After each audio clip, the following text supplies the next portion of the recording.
Delivering sustainability through construction. I'm going to give you a whistle-stop tour.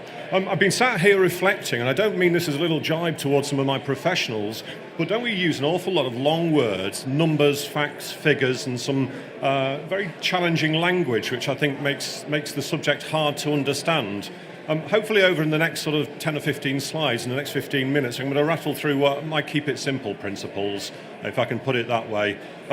So keeping it simple, that's what I'm going to talk about. Give you a brief introduction to our business, talk a little bit about our sustainability goals, and then give you half a dozen project examples where we've pulled up and delivering sustainability in action.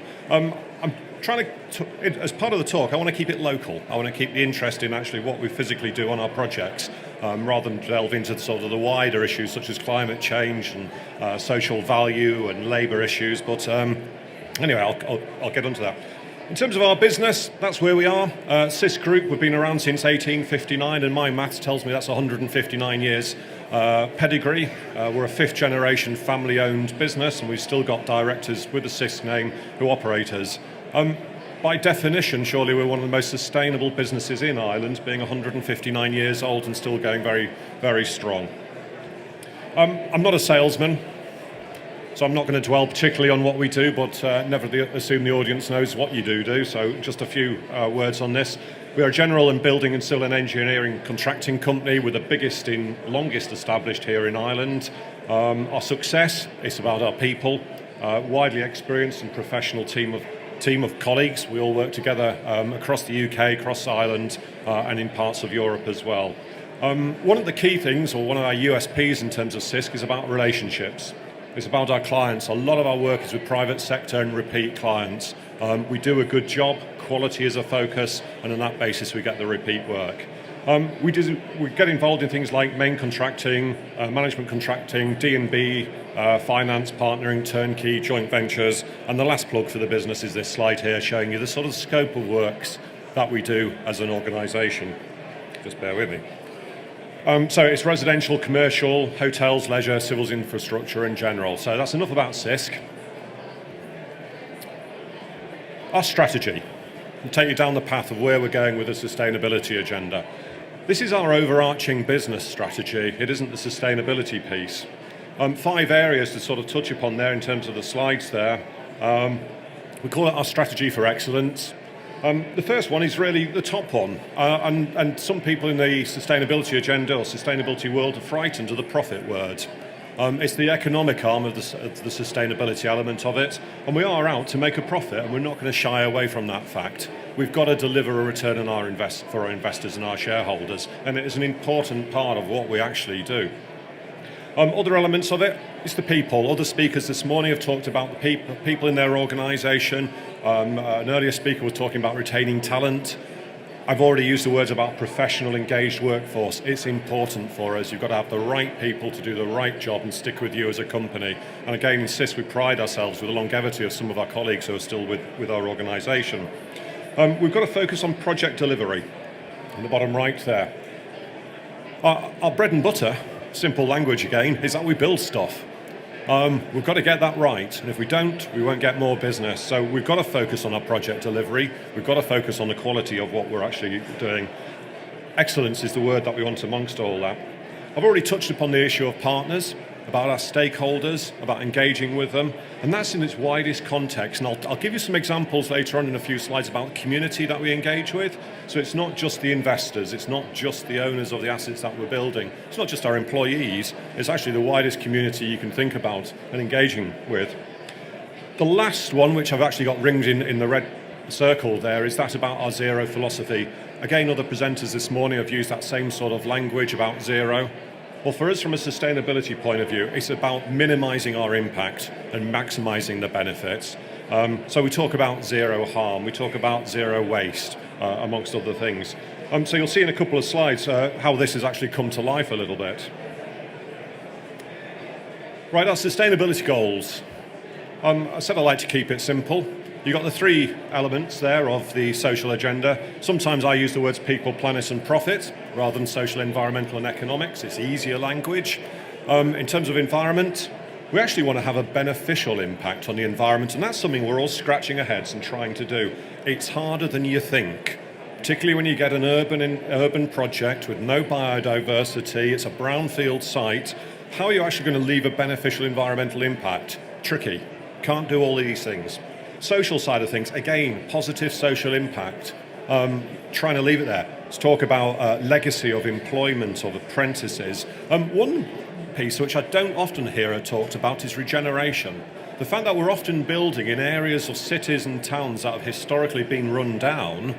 You're putting a new office block, you're putting housing in there, you're putting hotels and leisure facilities into that area, you're regenerating it, and then you're sparking off the inward investment piece that will actually naturally come with that. So you'll take a particularly run-down, nasty piece of a city and turn it into a vibrant area where you've actually got income and well-being and health and all the things that go around it. So the social side of things is actually quite a bit wider than you sometimes might think from a construction perspective. And lastly is the economic challenge. It is always a challenge, and the question earlier about importing equipment from across the water, yes, that is a challenge for the industry, and we will actually look at the economics of it, and sometimes you have to do these things because it is cost prohibitive to have European, UK or even Irish-based equipment coming in. And you've got to be realistic and pragmatic, so you've got to take a balanced approach to what you're doing in terms of sourcing, but be pragmatic. So there are three key areas. We've got our mission, so it's delivering a sustainable future, working in partnership, making a positive difference, being recognised as a sustainable, stable business, 159-year pedigree, thinking about our stakeholders and the community at the forefront. So if you like, that's our overarching principles of what we're trying to achieve. I was going to talk about the UN SDGs here, but I won't, because actually I'm keeping it simple. We could try and map against where these all fit in there, but I sometimes think we overcomplicate life.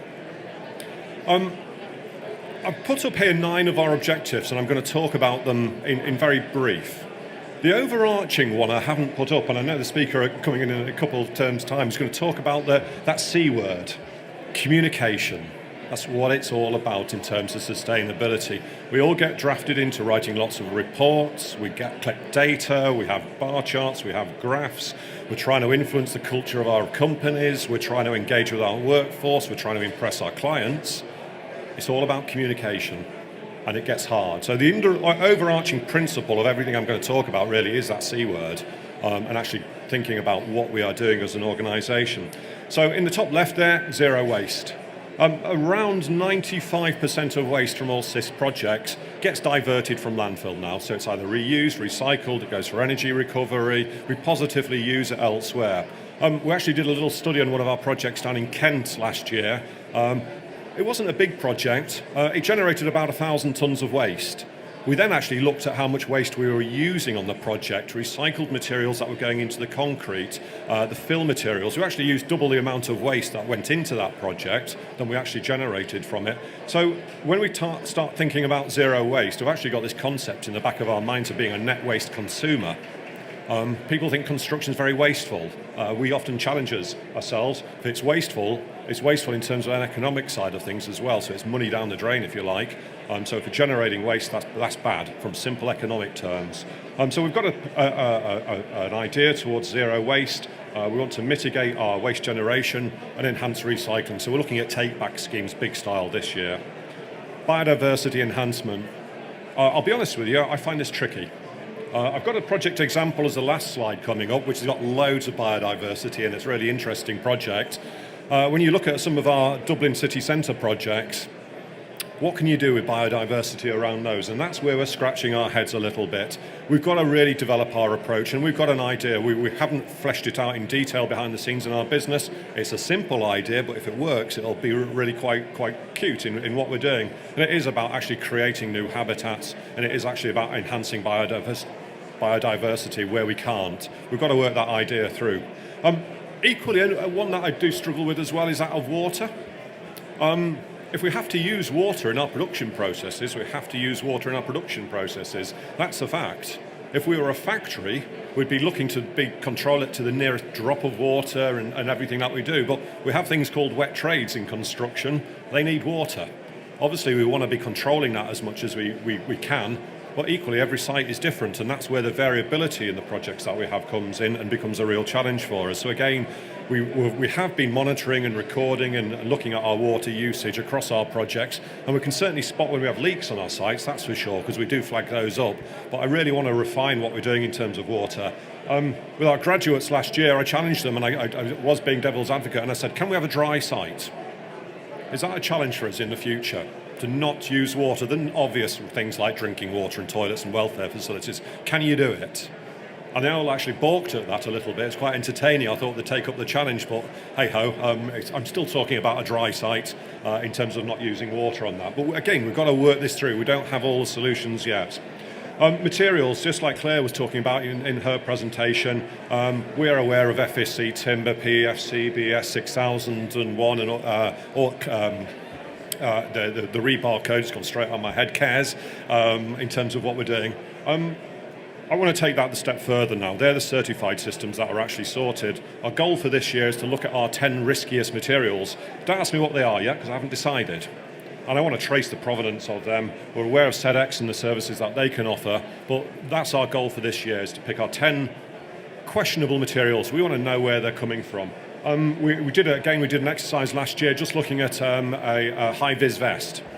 You'd be surprised the number of countries that are involved in the manufacture of a high-vis vest, and from around the world and where everything comes from. It's actually quite startling. So we want to do that for 10 other items that we do. Climate change, we were one of Ireland's first contractors to achieve ISO 50001. We continue on that journey about managing our energy.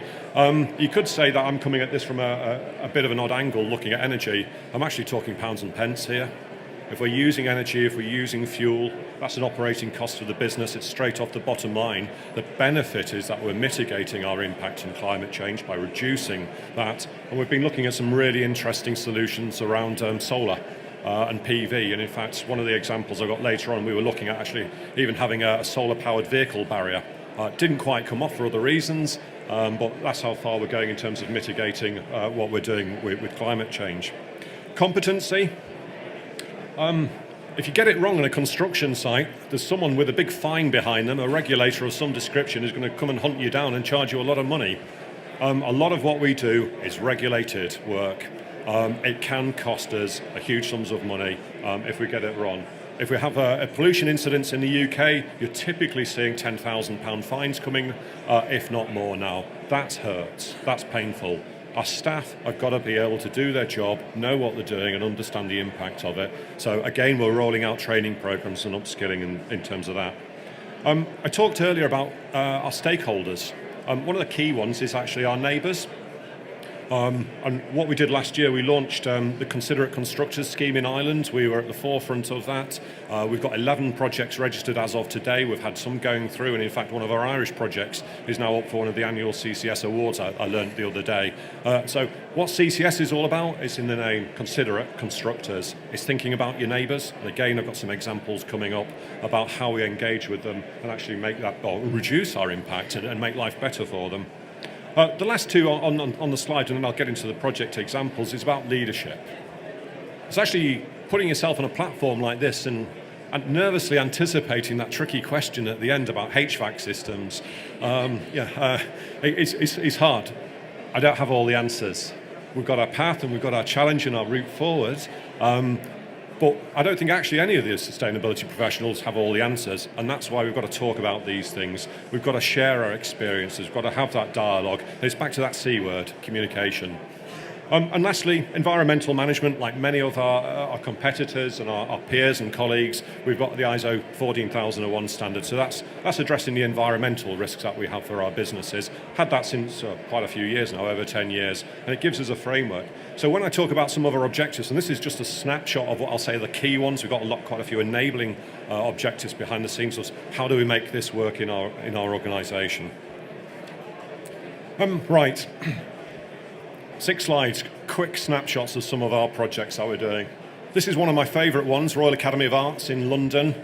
Famous, Scott of the Antarctic fame did his planning for his expedition in one of the rooms inside this place.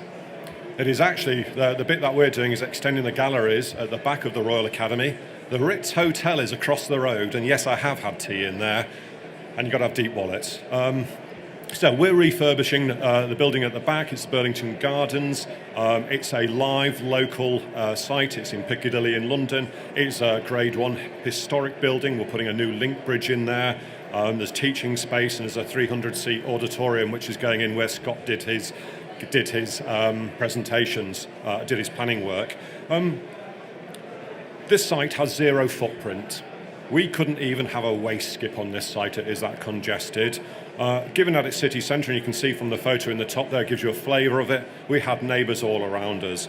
What we had to do here, we had monthly newsletters, we had community engagement events, we had Southampton University visiting, we engaged with the local cafes for food and refreshments. 25% of the workforce were London-based. We had 20 students from Texas. So just as a very quick snapshot, social engagement was important for us, and it kept everyone happy in terms of what we were doing. International Convention Centre in Wales. Think City West Hotel and a convention centre here in Dublin. Almost exactly the same, golf course and everything. We're actually building the convention centre right next door. You can see on the slides there, 26,000 square metres, floor space, 5,000, accommodation for 5,000. You can see the auditorium that's going in there. Big ticket item for us here is our stakeholder. Is Celtic Manor, which is the owner of the luxury hotel next door. We have to be quiet, we have to be clean, we have to be professional. We've built a dedicated walkway into the site, which has all got the client hoarding on it. We've got traffic marshals all along the road, so anyone who wants to use the leisure facilities get directed around. Always have priority over the trucks coming in and out of the site. It has to be top-notch, clean, tidy, quiet construction. If you're paying the fees to stay in that hotel and you get a contractor starting at 7 o'clock in the morning when you've had a heavy night the night before in a hotel, you're not going to be best pleased. We haven't had any complaints, so we're doing really well in terms of that respect. Dublin project, Hanover Quay. Impressive waterfront project this. It's around €50 million project. It's due for completion later this year. Two things I want to flag up here for you. One is it's LEED designed. Someone earlier has mentioned LEED. It's Leadership in Energy and Environmental Design. It's actually about thinking about the green credentials of the building that you're putting together. It's also BERA3 rated, so that's about energy efficiency of the building. That has to be on the top line, in fact. Equally, we've engaged with the local community there, given its location.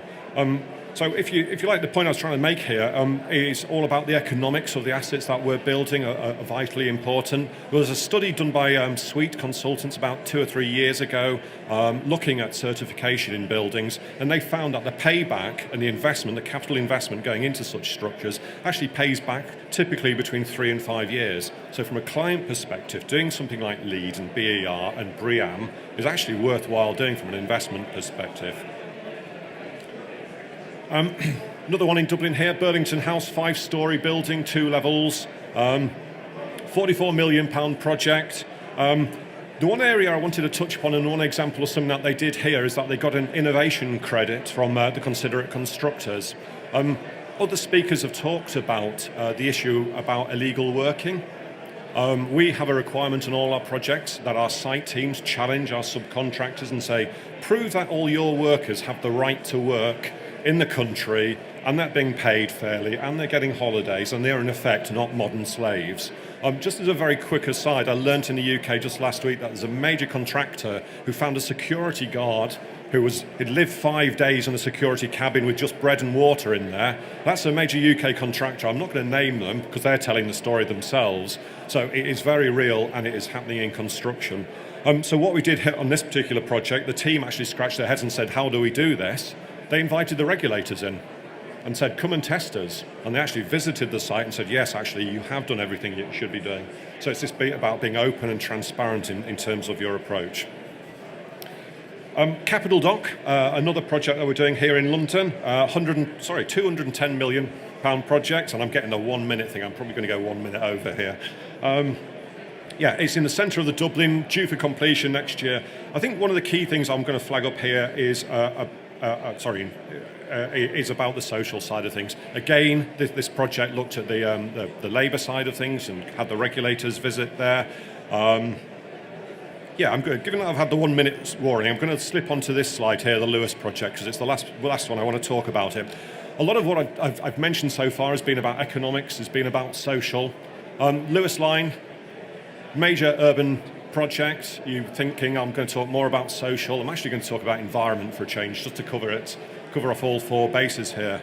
You would be surprised how much work went into environment in this particular project. So I'm reading from my list here. We had waste management plans, we had noise and vibration plans, we had surface water, groundwater management plans, dust minimisation plans, invasive species management plans, tree management plans, we had wildlife services, we had flora and fauna services, we had archaeology going on there, we had nesting birds, bat habitat, amphibian habitat, and then we did lots of stuff with vegetation as well there. So you think an urban site which is infrastructure based in a city centre doesn't have environment in it.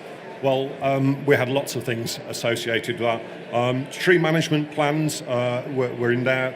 And in fact, just the one last stat on that particular one, we planted over 550 new trees, including along O'Connell Street, which was using a first ever, it's called a Stockholm approach way of planting trees in the urban environment, and over 200,000 shrubs. So you think a tram line doesn't have an environmental impact? It does, and the guys on that project did a really sterling job addressing that. My last slide, just to summarise it all up. What's sustainability about? I think the top phrase there that I have is the important one. It's about balanced view. We don't have all the answers. Economics is important, environment is regulated, our workforce is regulated and can have legal impacts amongst it there. We have to be aspirational. We don't have all the answers and we have to set ourselves targets sometimes and scratch our heads. Part of our policy is to be thinking about how can we benefit, what's the beneficial impact. We want to leave a positive legacy. And we want to engage with our stakeholders. So if you like, that's our approach and that's our philosophy. And given that I've had the 1 minute flag waved at me, I'll stop there, Brian. Thank you very much.